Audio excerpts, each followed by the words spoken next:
apologies because of the weather, but that's okay. I'd like to thank everybody for coming out today. You're all obviously here for the same reason. So, friends, farmers, horse owners, and rural families. We are not here today because we want to be. We are here because we have to be. Because this decision to cut our provincial veterinary services is not just a policy change, it is a direct threat to our farms, our animals, our food system, and our entire rural way of life in New Brunswick. Let's start with the truth that everyone here already knows. Rural New Brunswick has always been asked to accept less. Less infrastructure, less access, less services. We drive further, we wait longer, and we make do. We accepted that because that was the price of the lifestyle we chose. We chose to farm, we chose to raise animals, and we chose to live in communities that feed this province. But this is different. This is no longer about accepting less. This is about the government taking away something essential, and in doing so, threatening the very lifestyle we were willing to sacrifice for. Well, let's talk about what is actually at stake. New Brunswick is home to over 1,800 farms, thousands of livestock operations, and an entire agricultural system that depends on access to veterinary care. Animals that require disease prevention, emergency treatment, reproductive care, and food safety oversight. Without veterinary services, this system does not function. And this impact doesn't stop at the farm gate. It reaches every single person in this province because veterinarians protect our food supply, our biosecurity, and our public health. Without them, disease spreads faster, production drops, costs go up, and food security is put at risk. This affects every grocery store, every kitchen table, and every New Brunswick family. Let's talk about something that defines rural New Brunswick. Our fairs. There are 13 major agricultural fairs and exhibitions across this province, including Albert County Fair, Fredericton Exhibition, Kent County Agricultural Fair, Kings County Agricultural Fair, St. Isidore Regional Exhibition, Miramichi Agricultural Exhibition, Napan Agricultural Show, Fort Elgin Agricultural Fair, Queens County Fair, St. John Exhibition, Stanley Fair, Westmoreland County Fair, and Woodstock Old Home Week. These events are not just tradition. They are economic drivers, tourism attractions, and community pillars. They bring in visitors from across Atlantic Canada. They support local businesses. They showcase the very best of our province, and they rely on veterinary oversight to operate safely and legally. Without it, many of them simply cannot happen. And then there is our equine community. New Brunswick has a strong province-wide horse industry supported by organizations like the New Brunswick Equestrian Association, Horse Trials New Brunswick, New Brunswick Driving Society, NBPEI Barrel Horse Association, NBPEI Regional Pony Club, and many more. This community spans competitive sport, recreation, farming support, and our youth programs like 4-H. The Pony Club alone supports over 80 youth members in our region. These organizations run events across the province, bringing in participants, family, and tourism dollars. Yes. Yep. This is not a small group. This is a vital part of our rural economy and culture, and it depends on veterinary care. Now let's talk about the plan. the government expects private veterinarians to replace a provincial system that supports 1,800 plus farms, thousands of livestock operations, 13 agricultural fairs, and a full equine industry. By December 2026, during a time when Canada is already facing serious rural veterinary shortage, let's be honest, there is no plan. Right. This is wishful thinking. Shame. We already know what happens when the government steps back from rural veterinary services. Across Canada, we've seen reduced access, higher costs, longer wait times, and farms being forced to go without care. This is not theory, this is reality.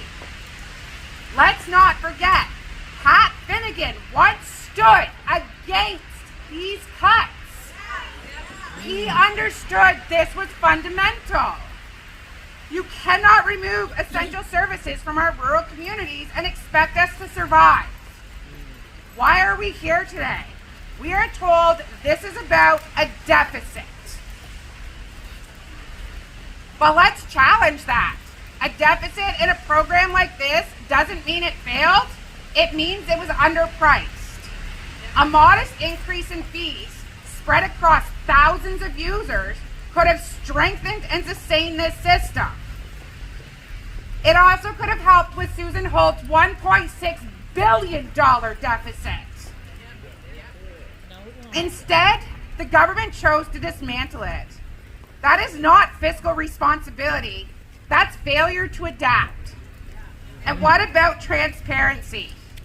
Susan Holt has built her leadership on the promise of transparency. But where was it? Where was the consultation with the farmers? Did any of you speak to Susan about this? No. Where was the plan backed by real workforce numbers? Where was the warning? Because what we see is not transparency. What we see is a decision made without the people who will feel it most. And that brings us back to the core issue. Rural New Brunswick has already given up enough. Yes. We accepted the trade-offs of this lifestyle, but we did not agree to have that lifestyle dismantled piece by piece. So today we stand together and we say, we will not accept policies that threaten our way of life. We will not accept decisions that ignore rural reality. We will not accept the removal of essential services that keep our farms and our provinces running. We demand a halt to these cuts, a transparent and evidence-based review, real consultation with our farmers and veterinarians, and a sustainable plan that keeps veterinary care accessible in rural New Brunswick. Because this is bigger than one program. This is about our 1,800 plus farms, our 13 agricultural fairs, a province-wide industry, thousands of animals, our food system, and the future of rural New Brunswick.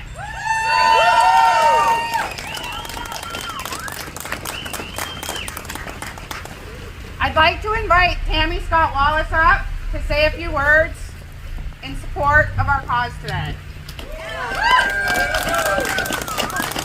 Well, hello everyone. I really thought, I thought if anybody's going to show up for a protest, it's going to be our farmers, because you're not exactly the soft type. So, but really, I must say, first of all, I'm here today as the agriculture critic for the official opposition.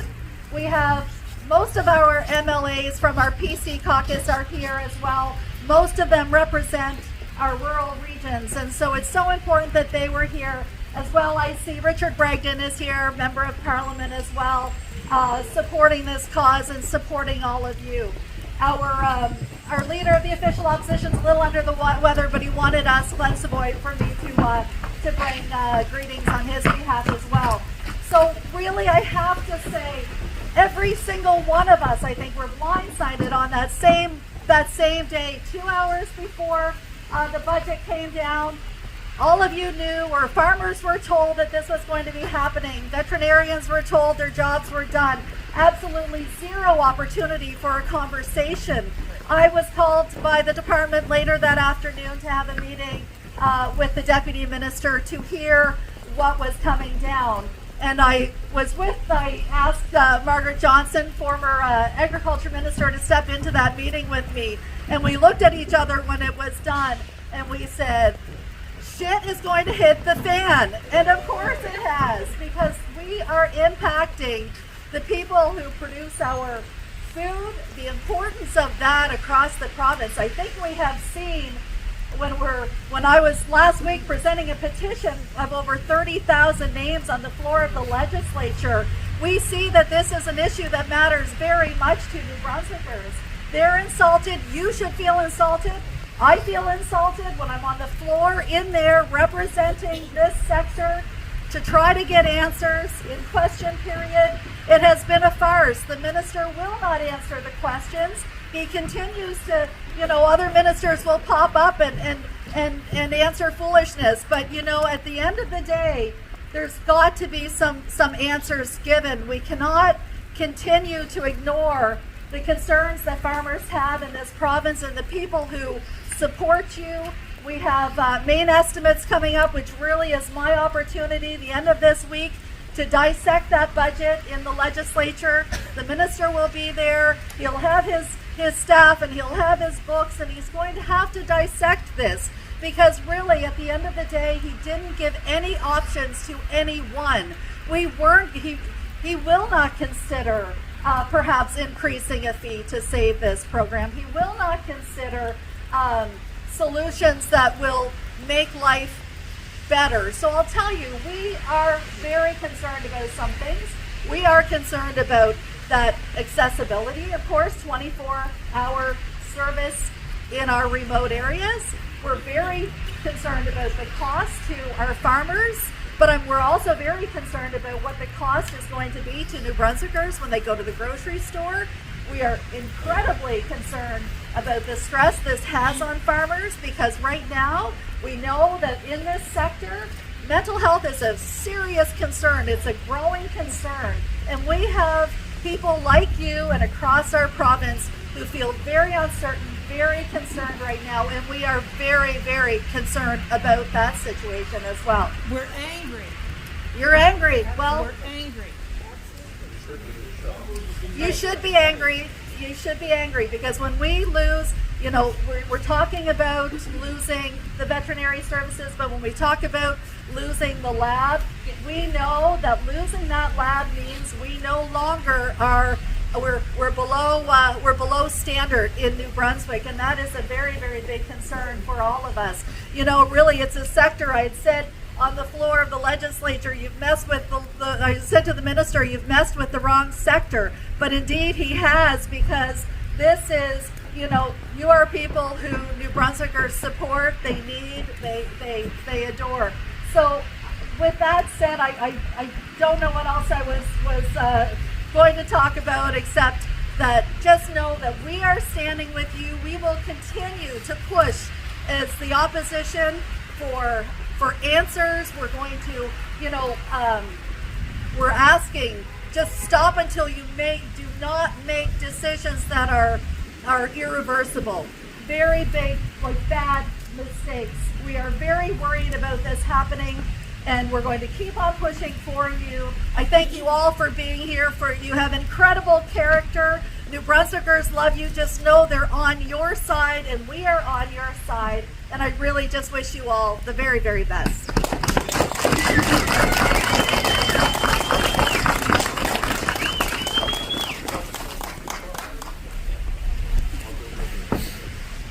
I'm going to ask for Susie Prudango to come up. She is with the New Brunswick Union that represents our lab.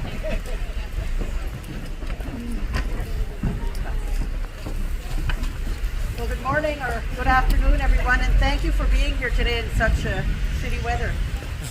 My name is Susie, and I'm the president of the New Brunswick Union. We represent the laboratory technologists and the admin workers who are directly affected by the decision to close veterinary services. I want to begin by saying that this is not just a policy decision. It's a decision that's having a very real and very human impact, Behind every affected position is a person, a family, and a future that has suddenly been thrown into uncertainty. The stress and anxiety that this has created for workers and their loved ones is significant, and it should not be overlooked. This decision, in our view, is short-sighted. It impacts not only the workers, but also farmers and ultimately the public. It creates a ripple effect that will be felt across all communities. We often hear governments speak about the need for outside-of-the-box thinking when it comes to finances in particularly. Yet time and time again, the solution seems to fall back on cuts, and that's not outside-of-the-box thinking. It's regressive, and more importantly, it fails to consider the broader consequences and the human impact and cost of those decisions. Cutting jobs should always be the absolute last resort, especially when the alternative is to privatize the service, which usually results in higher costs and reduction in access to services. There were other options that could have been explored. For example, the legislated fees for laboratory services have not increased since 2014. Why not review that structure? A gradual and reasonable adjustment could have helped sustain the service while still supporting our farmers and producers. We also have heard that New Brunswick, along with Newfoundland, are one of the only provinces that are still providing this service directly. While that may be true for veterinarians, it does not reflect the full picture. Across the country, provinces continue to operate or fund veterinary laboratories, most of which are connected to universities and supported through public funding. So services remain funded by their provincial governments. What we are seeing here is a move towards a system that appears to be completely unsubsidized, that will of course drive costs up, and those increased costs will fall on farmers and producers, and ultimately they will be passed on to consumers. And it's not just producers and farmers who are impacted. The New Brunswick SPCA will also be impacted. In a statement, they raised concerns about potential increases, costs, and timelines of services. This is what they had to say about the cuts.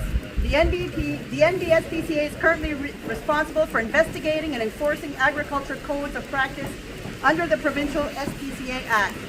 We rely on the specialized expertise of provincial veterinarians and on the support of provincial veterinary laboratory services to fulfill these legal responsibilities on behalf of the provincial government. We are concerned that these changes could affect our ability to effectively fulfill animal protection responsibilities on behalf of the provincial government and respond to cases in a timely manner, particularly as the operational costs continue to rise. So what does this all mean for the average New Brunswicker? Well, it means job loss on one side and rising costs on the other. It is quite simply a lose-lose situation. We believe government needs to take a step back, fully consider the impacts of this decision, and recognize that there is still time to make a different choice. One that supports workers, protects services, and considers long-term well-being of our communities. Reverse this decision. Thank you again, everyone, for being here and standing with the working people of New Brunswick.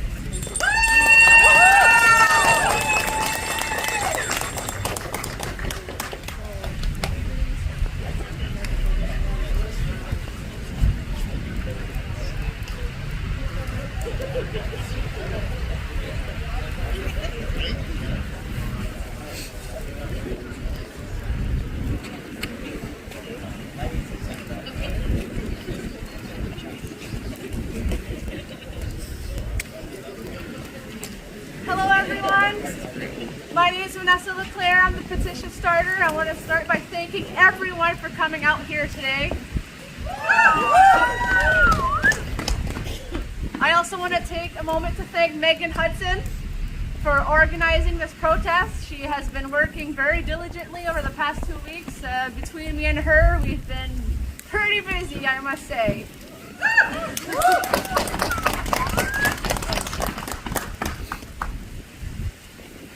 I also want to take a moment for everyone to notice who showed up today. Tammy Scott Wallace, Mary Wilson, and the other MLAs who showed up today. Woo! There's one liberal right here. Thank you to everyone who showed up today. Tammy Scott Wallace has been working diligently over the past 2 weeks to bring awareness to this issue, from opposing it in the legislature to late night phone calls coordinating with me. She exemplifies what it means to be a strong leader. Now, let's take a moment to notice who is not here.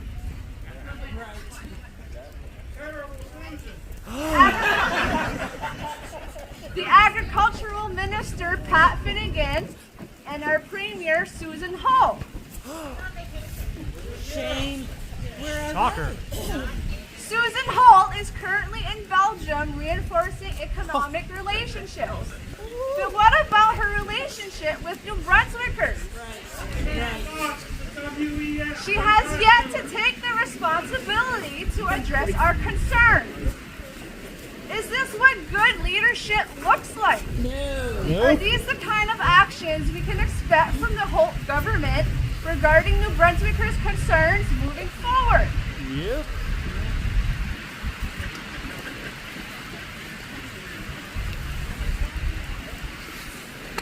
I also want to say I have genuinely never been more proud to be part of the agricultural community.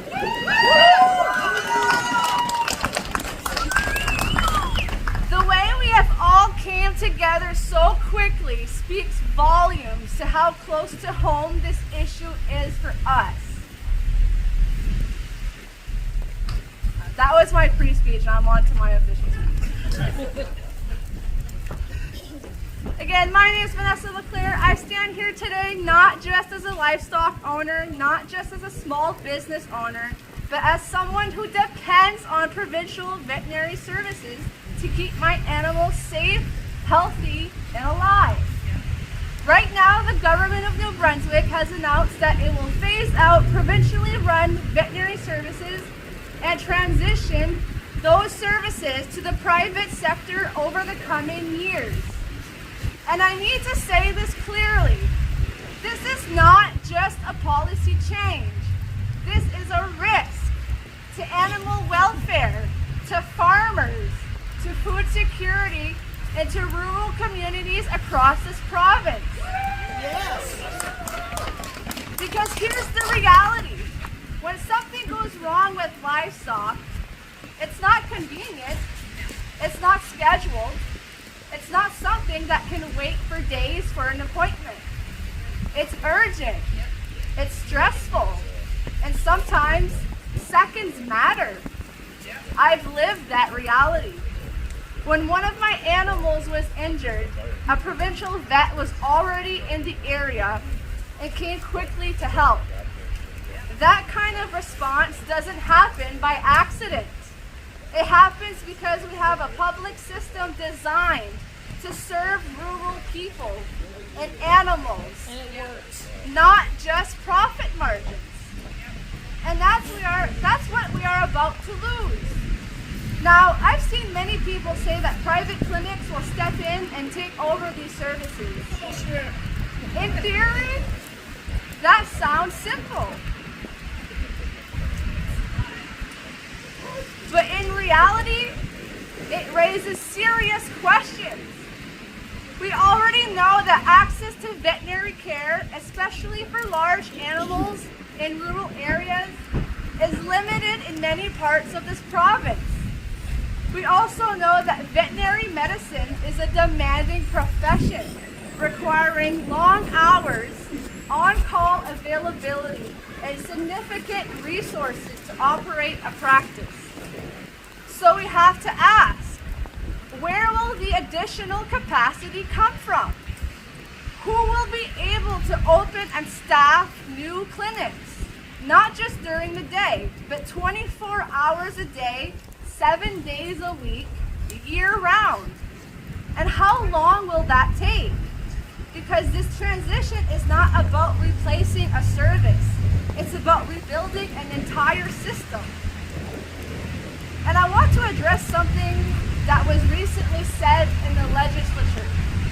Keith Chesson, the Minister of Indigenous Affairs, spoke about provincial veterinary services and, in summary, suggested that if these services were primarily focused on food-producing animals, we we likely wouldn't be having this conversation. But that a significant portion of the work involves animals outside of that category, and that private clinics can step into that space. And I want to respond to that respectfully, but clearly, because the issue isn't just what animals are being treated. The issue is where those animals are located and whether care is actually accessible. Many private veterinary clinics are already based near larger population centers, and in reality, many of them do not travel long distance for farm calls, limit how far they're willing to go, or do not offer ambulatory services at all. So what does that mean for rural New Brunswick? It means there is a very real risk of gap in care, a gap that leaves livestock owners without timely access to veterinary services when they are needed the most. And this doesn't just affect small or hobby operations. Even some large-scale food producers like dairy farmers in rural parts of New Brunswick depend on accessible veterinary services. And if they don't have the ability to hire a private veterinarian directly or have one on site, they are at risk of losing access too. So this is not a small issue. This reaches across the entire agricultural community. And I also want to speak to something else that's been implied in this conversation, that some animals are being viewed as less than essential because they're not part of a large-scale food production. But those animals matter more than people realize. Horses, for example, are not just pets. They are part of small businesses across this province, providing lessons, supporting therapeutic programs, and in many cases, still working in rural settings. They contribute to livelihoods, they contribute to communities, and they deserve access to care. The same goes for other livestock that support local families and markets. So we have to ask, has the full picture been considered? No. Because from where we stand, real livelihoods and real communities.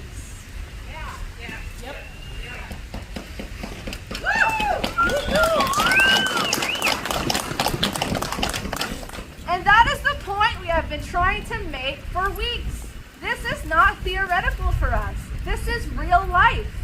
And I want to be clear, I'm not here to put words in anyone's mouth.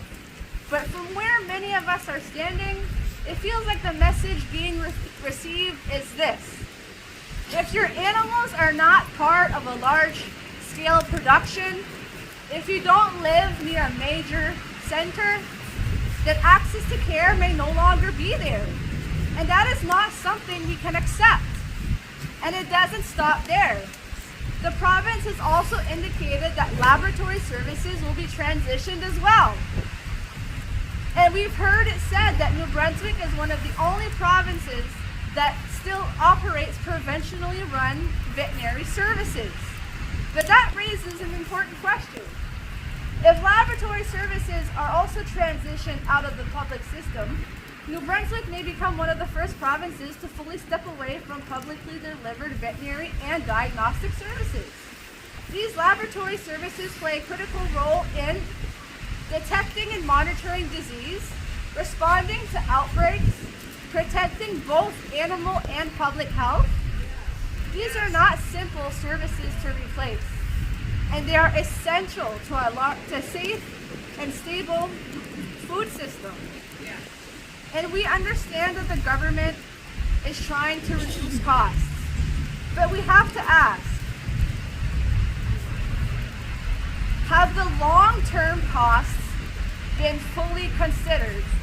Because cutting funding today may lead to reduced access to care, delays in treatment, increased animal suffering, greater risks to farm and food production, and higher costs down the road when problems escalate. Short-term savings can lead to long-term consequences. And those consequences will be carried by farmers, livestock owners, and rural communities. And before I go any further, I want to acknowledge something important. Look around you. So many of the people standing here today are livestock owners themselves. People who had to arrange care for their animals just to be here today. Yes. We didn't come here because it was convenient.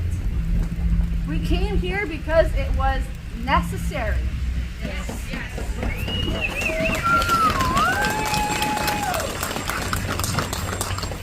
We are standing here today fighting for our animals while trusting someone else to care for them back home. That's how much this matters to us. And let's talk about food. Livestock owners across New Brunswick depend on timely, accessible veterinary care to maintain animal health. And animal health is directly related to food production, food safety, and the strength of our rural communities. Without reliable veterinary services, those systems become more vulnerable. This is about food security. This is about our food sovereignty. This is about the ability of New Brunswick to feed itself safely and responsibly.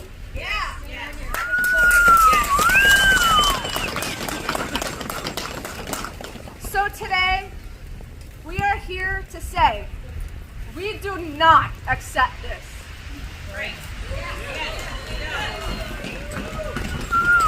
We are calling on our MLAs and our government to reconsider this decision, to listen to farmers, livestock owners, and rural communities, and to restore funding to provincial veterinary services.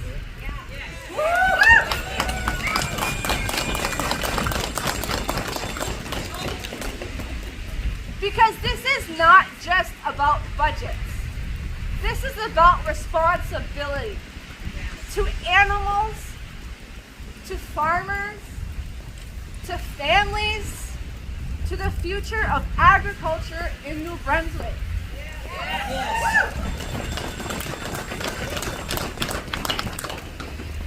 We are not asking for luxuries.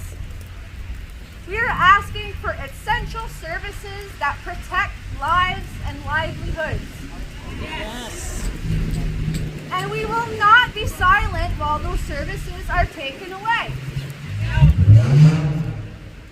And I want to share something personal. A few weeks ago, I started a petition because I didn't know what else to do. I never expected what happened next. Over 30,000 people signed it. 30,000 people.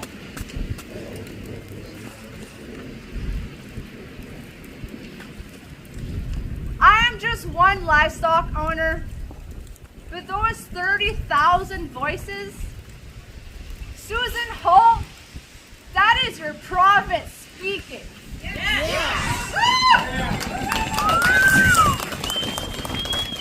We are asking you to listen and to act. I want to leave you with 3 words. Please say them with me. No vets! No vets! No farmers! No farmers! No future! No future! Restore the funding now!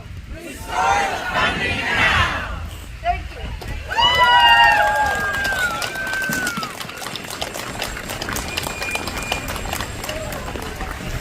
We want to hear people's personal experiences, and most importantly, we want Susan to hear people's personal experiences.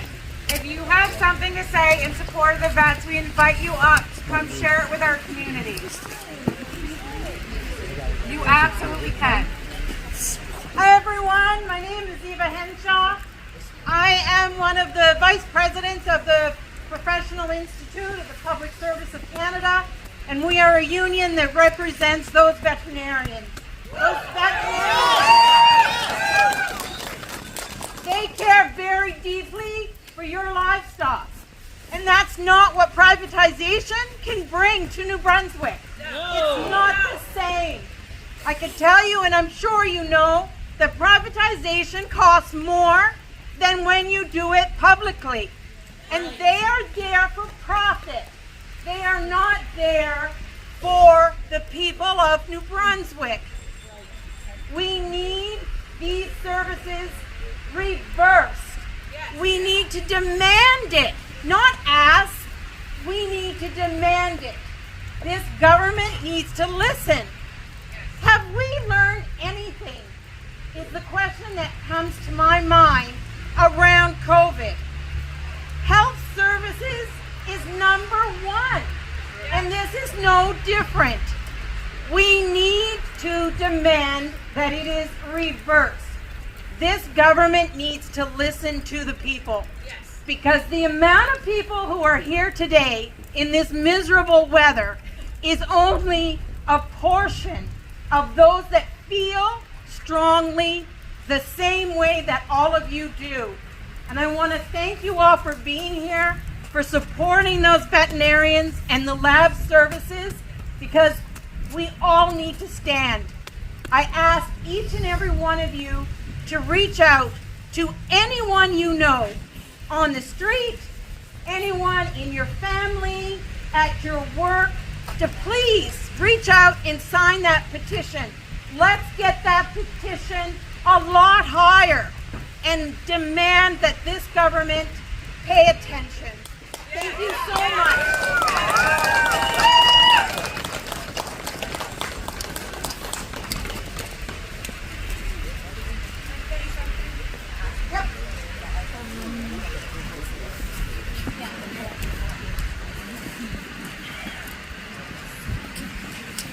My name is Sally McGrath. 20 years ago, I beat the Lord government on this very issue. Yes! You have to fight, and you have to convince the people in the city that this is a bad idea. $4 million is peanuts. Here's one of the other issues. The veterinary service buys drugs so that they can sell it to us. I'm a horse owner. The profit from that does not go to the services. It goes into general revenues. So they are not calculating that. Now, I have two things to tell you. In Canada, the fourth export material to Europe is horse meat. So when they tell you horses are not agricultural, that's BS. Secondly, we not only need the large animal service, we need the lab. And that is a health issue. I phoned London last week because my cousin is a biochemist at the viral lab in England. She reminded me that influenza and flu is a virus that comes between an animal and moves over to a human. Now, for any of you who have children and have taken your child to the doctor or to the emergency department and then are told, oh, just a virus, there's no medication, just go home, give lots of liquids. That is how dangerous viruses are. In 1918, a duck started with a virus. It jumped to a pig. By 1919, we had the largest epidemic that we've ever had. At least 17 million people died, and probably more. So this is a human health issue as well. because the vets are out on the farms and they see what's going on and they know when there's a sick animal and that needs dealing with. They also deal with the wildlife. They find out what wildlife are circulating and when they're acting in a mad way. So this is a huge issue, not just for rural New Brunswick, but for all of New Brunswick. So please make an appointment with your MLA, whether they're conservative or liberal. Make sure you've got the facts at hand and go and see them. I went and talked to my conservative MLA yesterday on this very issue. We have to keep hitting them. Make sure you talk to the media. Make sure you write letters to your MP, because the federal government has put money into this lab. That's why the PEI veterinarians are so concerned. So, we're strong. We're going to fight this.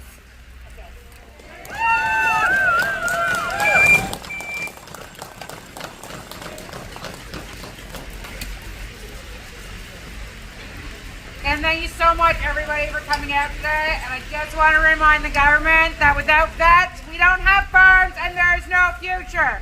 No vets, no farms, No future! no vets, No farms, no future!